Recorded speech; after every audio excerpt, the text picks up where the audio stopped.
I invited him. He's in the University of Geneva. Long time back, I went to a Synapse summer school in Bordeaux, and I met a young PhD student from his lab, and he got a science paper in his first year of PhD. Since that time, I have always looked up to Dr. Lüscher's research, and today he will talk about serotonin modulation of drug-evoked synaptic plasticity in cocaine addiction. So, Dr. Lüscher. Okay. So good morning. It's great to be here in Berlin. And thank you for this kind introduction. And as you just said, I'm going to tell you something about serotonin in cocaine addiction. And I gave a rather technical title to start, so I have a simplified version of it. So I'm going to try to convince you that serotonin represents a break to cocaine addiction. We do this in animal models, not because we think this is the most sophisticated models, but it gives us access to the brain in a way we cannot have it in humans. So we, however, orient our thinking along the lines of the human reality, and we see drug addiction as a process that occurs in sequence. So there is a context-dependent initiation phase. Peers are super important in this, followed by a honeymoon phase where people can use a drug recreationally without losing control. And that, however, in some then leads to a dependence, which can be revealed when the drug is no longer available by a withdrawal syndrome. But the crucial step really is when they lose control and become compulsive user. And the compulsive use is defined as a use that resists all negative consequences. We also know that, of course, the abstinence can drive a relapse. So we sort of have two forces that drive drug addiction. We have the positive reinforcement, this way here, and we have negative reinforcement, that is to avoid this aversive withdrawal, and through that, people come back and become compulsive users again.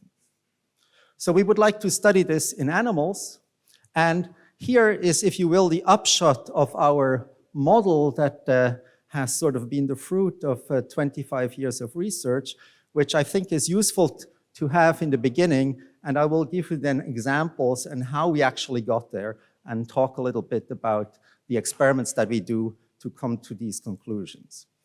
So for us, everything starts with the convergence onto the mesolimbic dopamines. That is, drugs such as cocaine, heroin, and nicotine, through distinct mechanisms, increase dopamine in the mesolimbic system that extends from a small nucleus called the ventral tegmental area to the nucleus accumbens.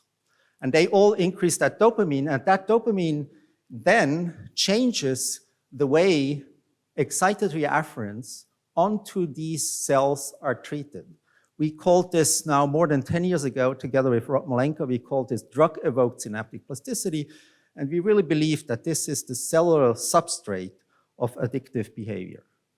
And we have been able to establish links of causality with early adaptive behavior, such as locomotor sensitization, so specific changes of synapses, particularly in the striatum, underlie the change of the behavior that one can observe in an animal. But the crucial point, again, is that there's sort of a stochastic point afterwards, element, where there is a transition from a controlled use to compulsive use. Importantly, this is not something that occurs in every individual. Typically with cocaine, it is only, in quote, 20%. And we know that the circuits are now much more localized in the dorsal part of the striatum. So there's a sort of a dorsalization where the initial increase of dopamine happens in these ventral parts, and then there are additional circuits recruited that then lead to this compulsion.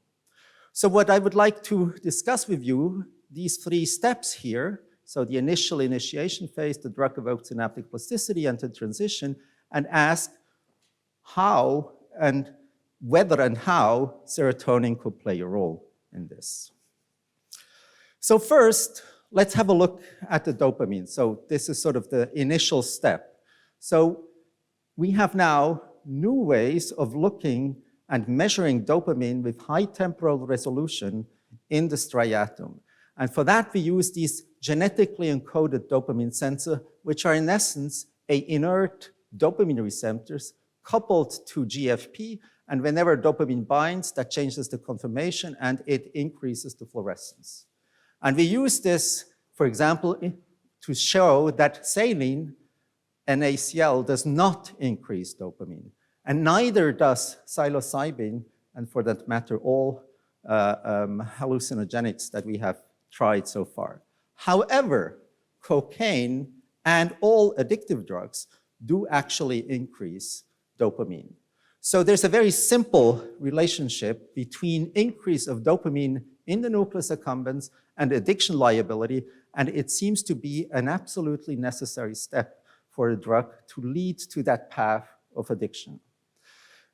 We're going to focus today on cocaine, and cocaine, we know, binds to monoamine transporter. It binds to serotonin transporter, dopamine, and norepinephrine. And so the prediction is that it should not only increase dopamine, but also serotonin. So here I can show you how we actually do this. So here we have a mouse that can self-administer cocaine. So when the mouse presses this lever, there is a conditioned stimulus, a cue that appears, but at the same time, depending on how we exactly do the experiment, there's an infusion of cocaine. And we were able to show that animals do this readily. They also are very motivated to work hard to get their cocaine dose. They can press several hundred times to actually get one infusion. And more importantly, there is a transition from this controlled lever pressing to compulsive lever pressing that is a fraction, roughly 20%, will continue to do so even if it's associated with a punishment. So these are our bona fide addicted animals. Again, we know that everything starts with the increase of dopamine because when the pharmacological target, this dopamine transporter, is re-engineered such that it takes up dopamine but no longer binds cocaine, we lose all addictive properties of cocaine. So this is an old study by Howard Gu, and what he did, he made this knock-in, so this is the dopamine transporter, and when you do that, you see that the cocaine here, the filled dots, no longer increase dopamine in the nucleus accumbens, and early adaptive behavior, self-administration, is all gone. So it seems again, confirming what I told you before, that the dopamine increase is the initial crucial step. We have, however, used, akin to the dopamine sensor, a serotonin sensor. So here we look in the striatum. Here it's an example where we looked in the dorsal, but we also did in the ventral. And you can show that that cocaine also increases serotonin. So this is this red line here. So a wild type animal will show a massive increase of serotonin in the striatum upon a single injection, IP, of cocaine. We then looked to sort of mimic what Howard Gu did with this dopamine transporter and engineered a mouse such that the serotonin transporter now becomes insensitive to cocaine. And to show that this is indeed what we did, we can then show that this no longer increases serotonin. So we now have both. We have a dopamine transporter knock-in where we can block dopamine, and we have a serotonin transporter knock-in that allows us to parse the pharmacological effect of cocaine on serotonin. Now, to understand our rationale for the experiments, let's zoom in a little bit into the circuit of the striatum. And I told you already that there is this midbrain, so VTA or nigra compacta dopamine ascending projection. The principal neurons in the striatum are GABA neurons, medium spiny neurons. We draw only the type 1 here, and they receive excitatory inputs from many different regions, cortex, hippocampus, and for example, also amygdala. On top of that, we have an innovation of serotonin, where the cell bodies are mostly located in the dorsal raphe, and they project both to the midbrain, particularly to the VTA, but they also directly project to the striatum. And their synapses, unlike the glutamate synapses, are not really point to point, so they don't go onto these spines, but it's really creating a cloud that is the typical signature of a modulatory substance.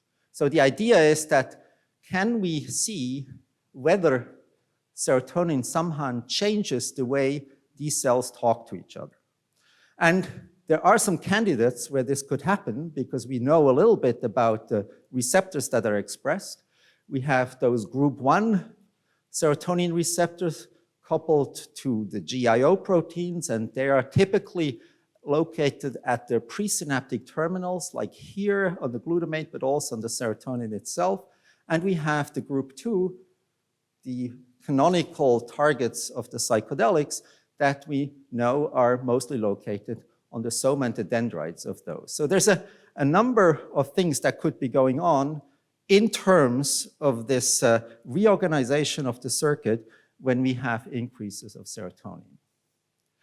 Okay, now with that tool to have the serotonin knock-in, that no longer, where cocaine only increases dopamine, but no longer serotonin, we can now start to do some behavior. And the first thing we looked is just, are these animals still self-administering cocaine? And they do so, and actually no difference between the knock-ins and the wild types, red and black.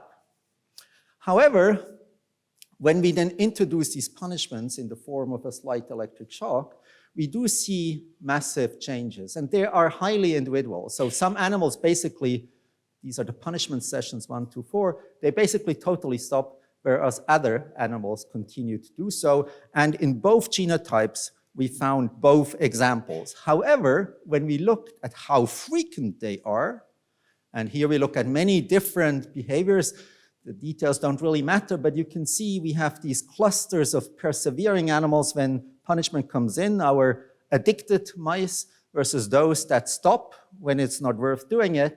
And you can see here from the color code that the animals, the purple animals that are the serotonin knock-ins, where cocaine only increases dopamine but not serotonin, are arguably more on this left side of the addicted one, whereas here we have more of animals that are wild type. So it seems, if we just look at a very simple graphical representation of the same data, that wild type animals have this 10, 15 to 20% transition to compulsion, whereas in the knock-in, we now are at 60%. So there's a 3 to 4-fold increase of the proportion of animal that will actually become compulsive. So to understand what's really going on, we used an additional model that is a pure dopamine addiction.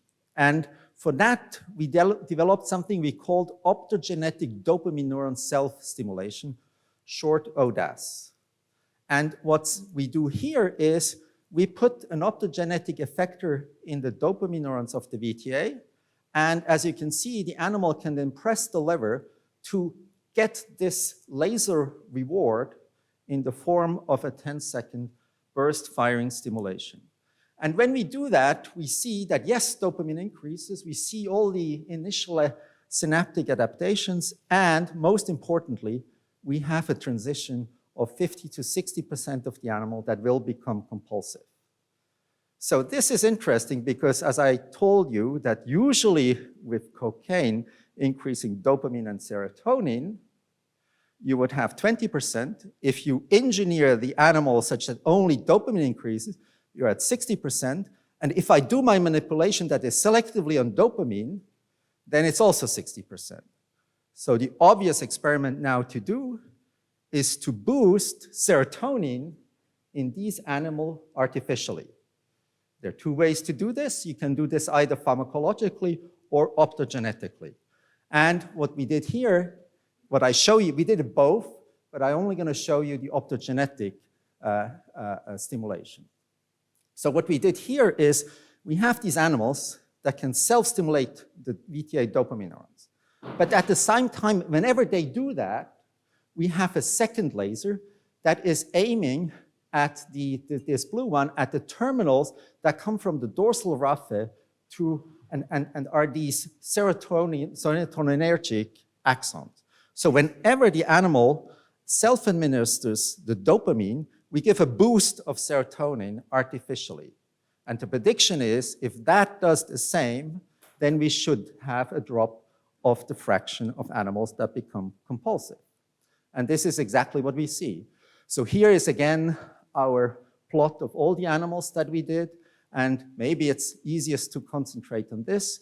So we have it here, the ODAS without the serotonin stimulation. We're here in this particular sample a little higher than usual, but the important message is that it really drops significantly. We did the exact same experiments with citalopram. So if you pair the ODAS with a treatment of citalopram, you also drop from 60 to roughly 20%. So we have a bidirectional control over the fraction of animals that go from recreational to compulsive use just by manipulating a little bit the serotonin. So obviously, where in the brain could that actually happen? So we focused in on a projection that we had prior to these experiments identified to be crucially mediating the compulsion in these animals. So I told you in the beginning, during this compulsion establishment, there's this dorsalization, and here what we're looking at is at this projection between the orbitofrontal cortex and the dorsal striatum. So here is cortex, and it's sort of really that cortex just above the eyes, and that then projects really in the middle of the dorsal striatum. This is a light sheet microscopy rendition of a fluorescent transfection that we did, which allows us to really have an image of the entire projection.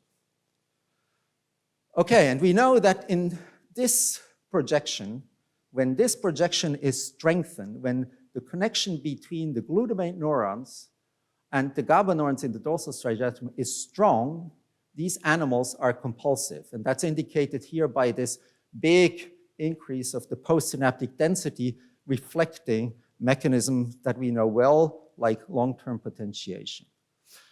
And if the animals don't have that synapse potentiated, these animals are in control. And we can actually bidirectionally change that. So we had artificial optogenetic interventions where we used this compulsive and used a depotentiation protocol, and the synapse became like that. And the animal that was compulsive in emission then regained the control.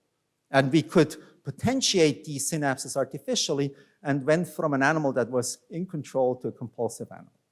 And we showed this for optogenetic self-stimulation as well as for now 2 drugs, because you can imagine, because we only have this low transition of 20%, you need many animals to really make your case. So how could serotonin play into this?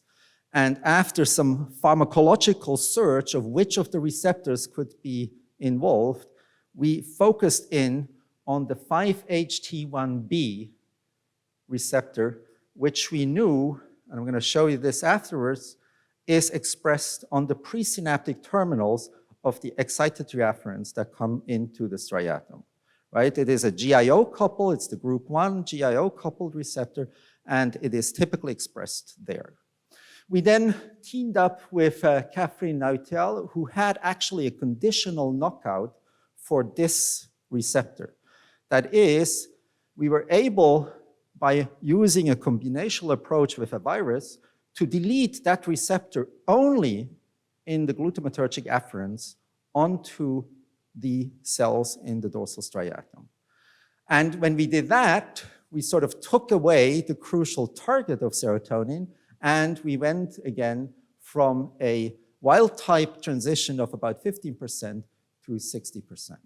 So clearly, this seems to be the target through which serotonin somehow curbs the transition from a recreational to a compulsive use. Okay, let's try to put everything together on this circuit diagram. We have our canonical circuit, where the glutamatergic afferents come from cortex, for example. This would be our orbitofrontal cortex projecting onto the medium spiny neurons, this time on the dorsal striatum. And cocaine, when given, would block the reuptake of the serotonin that is normally released, increase this cloud, the concentration would increase.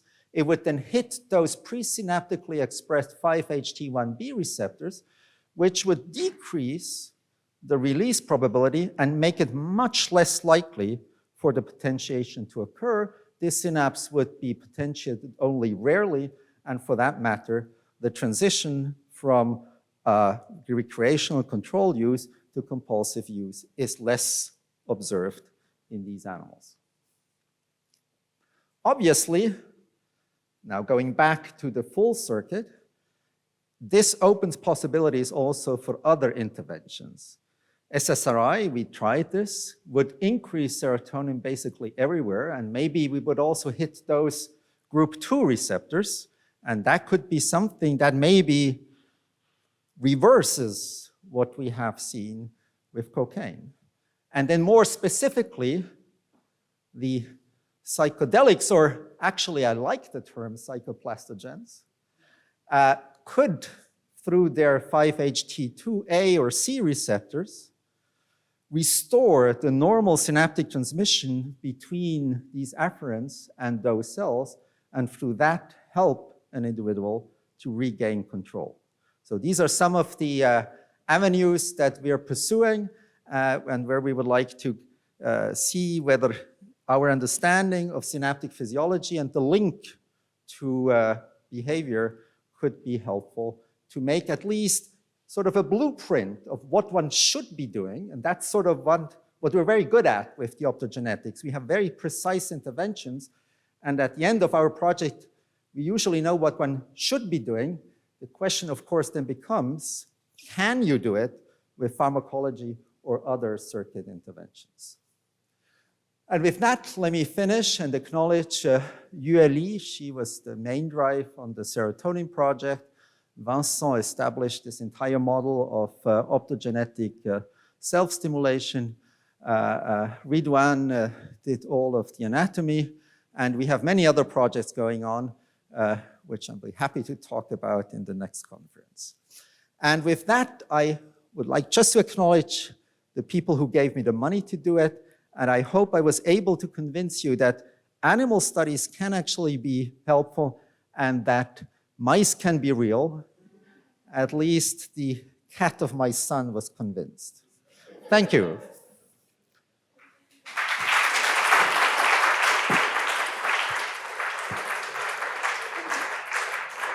So before we go into break, let's take 2 questions. Yeah, Franz?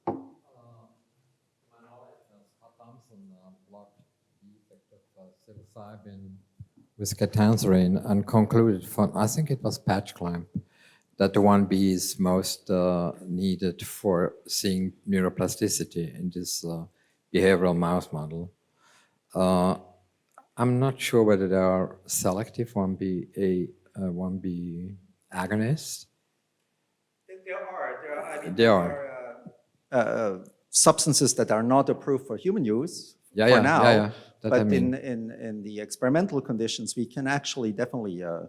Okay, yeah. But if my conclusion is right, you could go on with 1B agonist, and what's their impact on the psychedelic effects? Sure. Do they have any effect? So we did this pharmacology, and I guess the crucial element here is, at what time point of the career of someone taking cocaine can you do this? What we show is that the serotonin through the 5-HT1B curbs the induction. So you would have to take it right from the beginning. And so not sure how you're going to communicate this is, take cocaine, but take it with a SSRI or with a 5-HT1B agonist. So I think we would have a much better case if we could do something after the facts, after someone actually is addicted, and it would reverse it. And obviously we tried it with the SSRI, but that no longer works. So I think it is a scenario where these mechanisms are in play when the addiction is being established, but once it's established, they no longer work. Thank you. We have time for one more question. We're only at 24 minutes, so that's, yeah?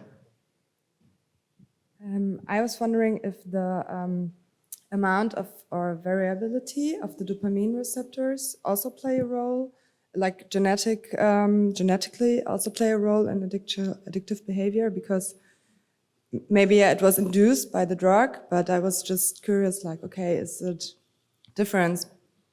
Sure. So this is raising the question, what is the genetic correlate of an addictional vulnerability? And we clearly know that some people are much more vulnerable than others. And one idea is that it could be the receptors to which the drug binds. So maybe someone who is heroin addicted has a mu receptor that is different. That seems to be the case in a few, but certainly not in all heroin addicts.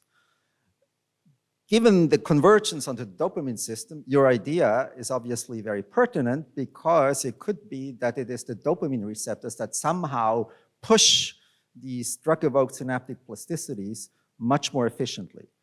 To the best of my knowledge, this has not been discovered or seen in the genome-wide studies, in part because human studies are difficult to do, because what one would have to do is to compare recreational users with compulsive users, when in fact most of the study just compare those that take the drug versus those that do not take the drug, and that's not the right control. But it may also be that beyond genetic mechanisms, other really play a role. I hinted that our ODAS model and the cocaine gives us fractions of transition that are very similar to the humans.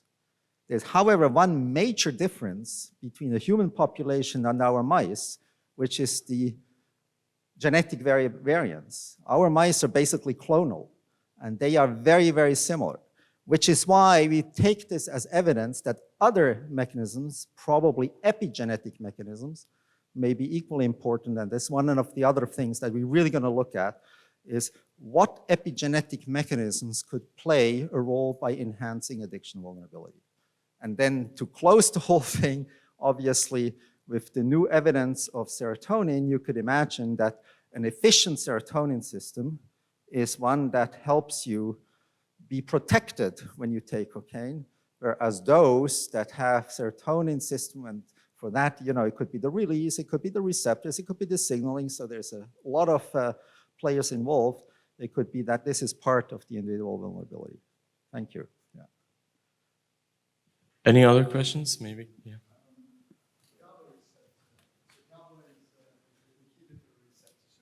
Responsible for self-control. Is any role of GABA receptor? And so GABA receptor is responsible for inhibitory reactions of self-control. So I wonder if that also can affect how the GABA interplay. Well, sure. I mean, you're totally right to say that at the level of a cell, a GABA receptor is inhibitory. But depending on the situation, how it's connected, it could actually be disinhibitory and lead to more activity elsewhere. And this is typically what we, for example, see with benzodiazepines, which are addictive. And they do so by amplifying GABA-A receptors. And in 2010, we had a study where we could show that there is a specific type of GABA-A receptor on the GABA neurons of the VTA. Remember, those are the ones that are just sitting in front of the dopamine neurons. And when they are strengthened, that leads to disinhibition and actually triggers the addiction with benzodiazepines. So while on the cellular level, GABA is typically inhibitory, on the sort of behavioral level, it can be more complicated depending on how the circuit really is built. Then we go for a coffee break. I have more questions for you, but we can discuss about coffee. We come back here at 11 a.m. sharp, and we start with Professor Vollenweider at 11. Yeah, please be on time. Thank you.